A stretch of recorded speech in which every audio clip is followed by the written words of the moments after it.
नागपूर हिवाळी अधिवेशनामध्ये जे पुणे जिल्ह्यातील 4 तहसीलदार आहेत त्यांना निलंबित करण्यात आले आणि त्या विरोधामध्ये आता तहसीलदार आणि जे महसूल संघटना आहे त्या एकवटलेल्या पाहायला मिळतात।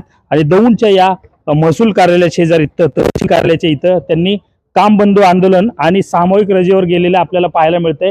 पायऱ्यांवर ते बसलेले आहेत आणि शासनाचा निषेध करताना दिसतात। ते 4 तहसीलदार जे आहेत त्यांना हिवाळी अधिवेशनामध्ये निलंबित करण्यात आलं होतं आणि त्याचबरोबर कर्मचारी असतील त्यांना देखील निलंबित करण्यात आलं होतं। मात्र आता या सगळ्याचा फटका जो आहे तो नागरिकांना बसताना पाहायला मिळतोय।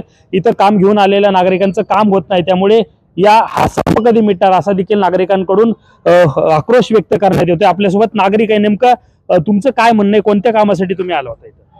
आम्ही 144 खाली आम्हाला नोटीस बजावलं होतं। नोटीसची तारीख आज होती, पण इथं संप असल्यामुळे आम्हाला माघारी जावं लागलं। आम्ही शेतकरी कुटुंबातले सगळे व्यापारी आणि अशा कारणाने आमचं नुकसान होतं कुठेतरी। आणि खरं तर असं जर प्रत्येक शेतकऱ्याचं व्यापाऱ्याचं कुठे नुकसान होतं तर हे चुकीचं आहे।